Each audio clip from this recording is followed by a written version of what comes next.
Gospodin s vama. I s duhom tvojim.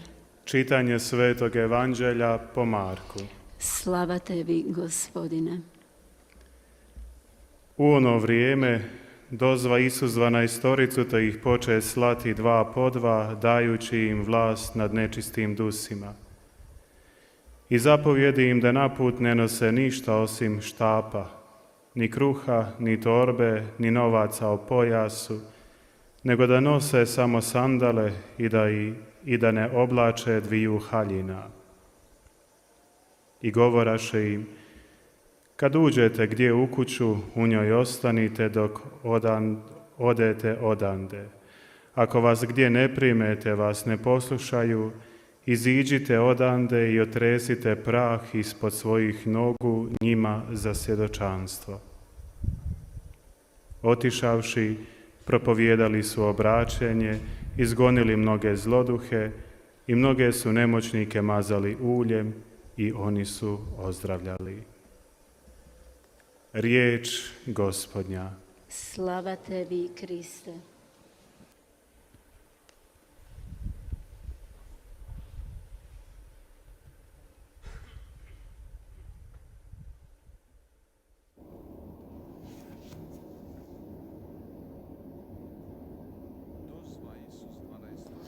예수님께서 12 사도들을 부르셔서 그들을 둘씩 짝지어 파견하십니다.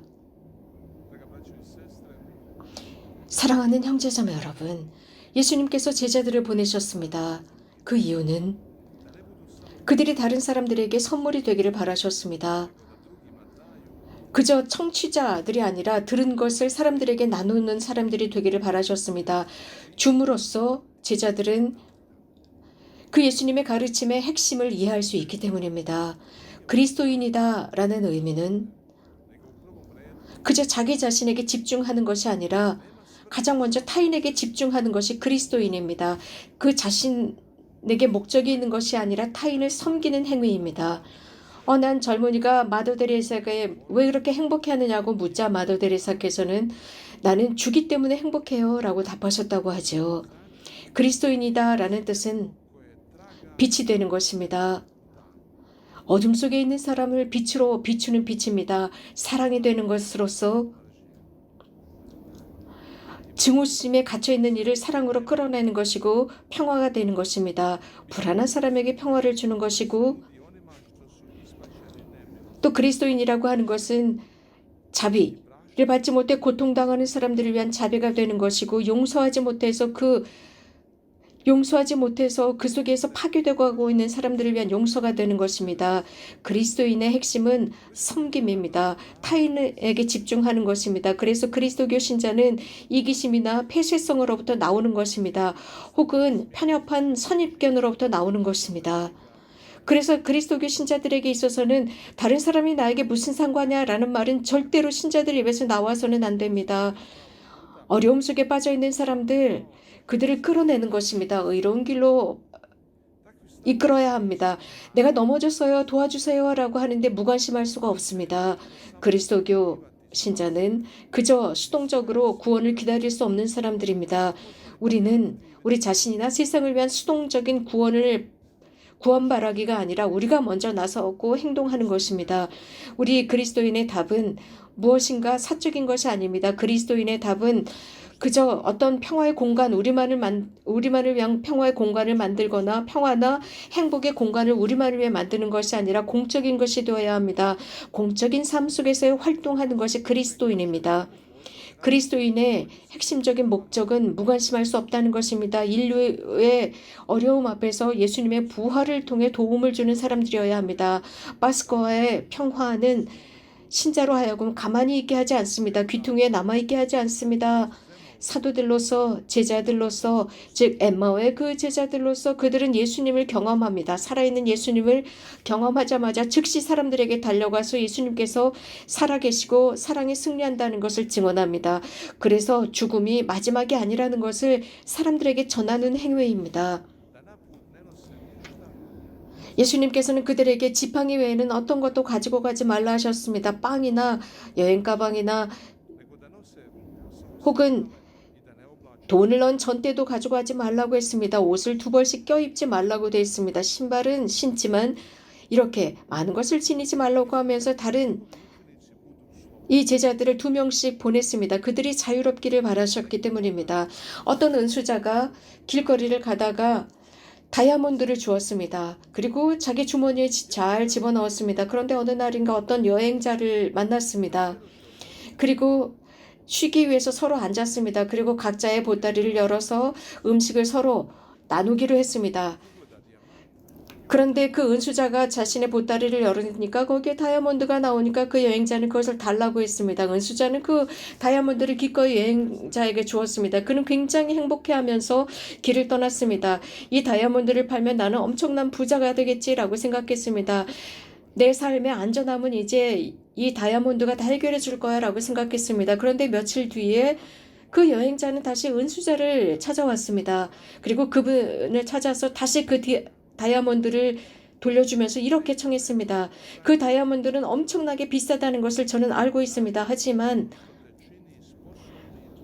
당신이 이렇게 비싼 것까지 나한테 줄 수 있는 바로 그 능력을 저에게 나눠주세요 라고 했다고 합니다.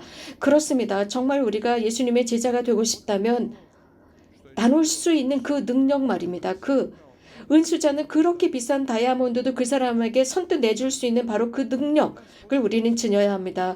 이러한 능력은 우리가 이해해야 하고 또 받을 수 있는 것입니다. 그래서 신앙의 눈으로 볼 수 있는 것입니다. 그 신앙의 눈은 어떤 외적인 것을 꿰뚫어 볼 줄 압니다. 그래서 그 외적인 것들이 얼마나 무용지물인지 깨닫게 합니다. 이것은 성 토마스 아퀴나스께서 하신 말씀입니다. 어느 날인가는 한동안은 그것이 대단히 중요하게 여겼지만 회개하고 나서 그것이 지푸라기에 지나지 않는다는 것을 알았다고 했습니다. 물질이 지나치게 집착하는 것, 이런 모든 것들, 물론 인간적으로 자연스러운 것일 수도 있습니다. 그러나 여러분들의 가구 속에, 옷장 속에 많은 것들이 있습니다. 혹은 여러분들이 가구로 집안을 장식합니다. 이런 모든 것들 때문에 많은 것을 잃을 수 있습니다. 아담과 하와는 모든 것을 소유하고 있었지만 그 이상의 것을 소유하려고 하다 모든 것을 다 잃었습니다. 소유할 수 없는 그것은 가지려고 했습니다. 베드로는 예수님의 생각을 이해하지 못했습니다. 그런데도 예수님을 소유하고 컨트롤하려고 했습니다. 그래서 예수님과 함께 머물면서 예수님을 지배하려고 했습니다. 그 아름답고 환영하는 것, 바로 그것을 자기가 소유하려고 했습니다. 예수님께서 변모하신 뒤에 그 타볼산으로부터 내려와야 했습니다. 그러나 그는 그것을 원치 않았었죠. 십자가를 받아들여야 합니다. 희생이라고 하는 요소를 받아들여야만 부활에 도달할 수 있습니다. 예수님께서는 부활하신 뒤에 마리아 막달레나를 가르치십니다. 너는 나와 함께 머무를 수 없다. 나는 떠나야 한다. 내 제자들에게 가서 알려주어라. 과거를 버리고 새로운 삶으로 나가라 였습니다. 누구든지 무엇인가 자기를 위해서 있는 힘을 다해서 그것을 소유하려고 할 때 잃게 되어 있습니다. 누구든지 올감에 걸린 것입니다. 항상 이런 올감에 걸리게 되면 무엇인가 늘 부족하다고 생각하고 불평을 하게 됩니다. 그럼으로써 우리들의 자유를 잃게 됩니다. 불만족합니다. 없어서 불만족한 것이 아닙니다. 있습니다. 많이 소유했습니다. 하지만 자꾸만 없는 것을 보고 있기 때문에 불평하고 불만족해합니다. 누군가 이런 말을 했습니다.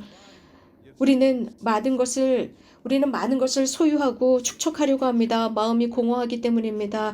예를 들어서 대머리인 사람들은 자꾸 빚을 수집합니다.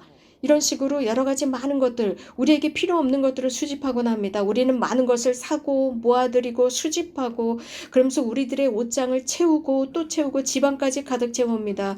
무엇인가 자기 자신을 위해서 그것을 가지려고 합니다. 소유하려고 합니다. 소유하려고 할 때 잃게 됩니다. 그것은 내가 소유할 수가 없기 때문입니다. 필요 없는 것들을 소유하려고 합니다. 누군가 필요한 사람에게 주어야 합니다. 이제 우리는 이러한 물질들이 필요한 사람들에게 자연스럽게 흘러갈 수 있도록 하는 법을 배워야 합니다. 나는 그 어떤 것도 소유의 주인이 아니다라는 것을 배워야 합니다. 어떤 사람도 내가 소유할 수 없고 심지어는 부모들도 자식들을 소유물로 자신들이 소유할 수가 없습니다. 아이들이 크면 모두가 떠납니다. 이것은 교육입니다. 부모들은 단지 자식들을 도와주는 것입니다. 성장할 수 있도록 인간관계 속에서 바르게 자랄 수 있도록 독립할 수 있도록 가르치는 것입니다. 그리고 자기 자신과 주변인들에게 확신을 가질 수 있도록 하는 것입니다. 그런데 이렇게 그 손을 놓지 않으면 죽습니다. 삶은 늘 바뀝니다. 그런데 그것을 집착하고 가만히 있다면 오물한 개구리처럼 그 물은 썩어버리게 되어 있습니다. 그래서 자유로워져야 합니다. 그렇지 않다면 나는 고집스러워지고 경직되어 버립니다. 많은 사람들이 물었습니다. 왜 사제들은 이렇게 단순한 삶을 사느냐고 물었습니다.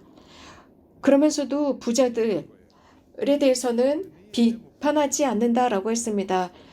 여러분, 부자이면서 거룩해지는 것은 쉽지 않습니다. 그렇다면 부자이면서 거룩해지는 게 어떻게 가능할까요? 라고 사람들이 신부님에게 물었습니다. 돈이라고 하는 것은 나무의 그늘과 같습니다. 골목에 있는 그늘과 같습니다. 사람들은 그 나무를 보러 갔습니다. 그 나무 그늘 아래 섰습니다. 골목에 그 그늘 안에 섰지만 거기에서 먼지 한 톨 떨어지지 않는 나무였습니다. 여러분들 자유롭습니까? 만약에 자유롭다면 돈이라고 하는 이 먼지를 털어버리고 물질이라고 하는 먼지를 털어버리지 않는다면 교만해집니다. 교만해지고 잘난 척하게 되어 있습니다. 예수님께서는 제자들로 하여금 이러한 물질들을 잘 사용하기를 바라십니다. 소유하지 않고 집착하지 않고 잘 사용하기를 바라셨고 수집하지 않기를 바라시면서 잘 사용하기를 바라셨습니다. 그래서 이런 물질로부터 내가 체포당하지 않는 사람이 되길 바라셨습니다. 그렇게 할 때 어떤 것도 잃지 않게 됩니다. 그것을 산에서 흐르는 시원한 시냇물이 늘 졸졸 흐르듯이 내가 가진 것을 자연스럽게 놓아줄 때 나는 자유롭고 또 다른 것을 소유하게 됩니다. 행여라도 너희들의 말을 듣지 않는 사람들이 있다면 증거물로서 너희들의 발의 먼지를 털어버리라고 했습니다. 발의 먼지를 털어버린다라고 하는 것은 과거로부터의 자유로워지는 것입니다. 죄의 범벅이 된 죄로부터 자유로워지는 것입니다. 용서한다라고 하는 것은 과거의 죄로부터 자유로워지는 것입니다. 또 먼지를 털어버린다라고 하는 것은 항구에 묶여있는 배가 자유롭게 항해하는 것입니다. 그래서 집착과 소유욕이나 혹은 이런 모든 것으로부터 나오는 것입니다. 낮에 수용소에서 두 사람이 함께 있다가 나왔습니다. 그들은 같은 감방에 갇혀 있었습니다. 그리고 나왔을 때 물었습니다. 너를 고문했던 그 교도관들을 용서했니라고 물었습니다. 그러니까 용서했어. 그러니까 상대편에게 물었습니다. 너는 용서했니라고 하니까 나는 지금도 나를 고문했던 그 사람들을 증오하고 또 증오하지라고 했습니다. 그러자 상대편 친구요. 너는 지금도 감옥에 갇혀 있는 거야 라고 했답니다. 용서하지 못한다면 우리는 계속 그 증오의 감옥에 갇혀 있는 것입니다. 과거의 감옥에 갇혀 있는 것입니다. 현재를 살지 못하고 과거 속에 살아가는 사람입니다. 실제로 지금 이 순간을 살지 못하는 것입니다. 그러면서 현재 이상 우리 곁을 그 삶이 지나가도록 내버려 두는 것입니다. 우리는 매일 무엇인가 우리들의 삶에서 우리들에게 중압감을 주는 것들이 찾아옵니다. 그런 속에서 우리는 지금 이 순간, 이 초, 이 날을 살아야 합니다. 슬라브코 바르바르지 신부님은 말씀하셨습니다. 영신 생활의 황금률은 하루 해가 끝났을 때 그날 하루를 끝맺지 않고는 새 날을 시작하지 말라라고 했습니다. 다시 말씀드리자면 하루 일과가 끝난 뒤에 하나님께 감사드리라는 것입니다. 그날 하루 우리가 했던 모든 선행에 감사드리고 잘못한 것이 있다면 용서를 청하고 모든 사람들을 다 용서한 뒤에 정말 신나고 재미있고 편안하게 푹 잠을 잘 수 있도록 하라는 것입니다. 그리고 그 다음 날을 시작하는 것입니다. 이런 용서를 하지 못한다면 그 다음 날을 시작할 수 없습니다. 그 다음 날도 우리 영혼은 과거에 묶여 있는 것입니다. 그래서 나는 이 하루 현재를 살지 못하고 어제 그저께를 사는 것입니다. 여러분 과거를 버리십시오. 어제를 버리십시오. 그리고 오늘을 사십시오. 이것이 바로 하느님을 만날 수 있는 첫 번째 조건입니다. 하느님은 과거의 하느님이 아니시고 미래의 하느님이 아니십니다. 하느님은 현재의 하느님이십니다. 지금 이 순간 영원함, 바로 이 순간이 영원한 하느님의 순간입니다. 그런데 우리가 이 순간에 함께 있지 못하고 내가 미래를 가 있거나 과거에 있다면 나는 하느님을 만날 수 없습니다. 내가 이런 부정적인 과거의 느낌에 전염되어 있다면 나는 하느님을 만날 수 없습니다. 그 결과 나는 평화를 느끼지 못합니다. 과거의 근심과 염려에 쌓여 있고 미래에 대한 염려와 근심에 쌓여 있다면 나는 현재 하느님을 만나지 못합니다. 형제자매 여러분, 예수님께서 우리들을 지금도 부르시고 초대하십니다. 그 이유는 기쁜 소식을 전하고 사랑과 하느님의 평화를 전하라는 것입니다. 또 우리에게 물질로부터 자유로워지라는 것입니다.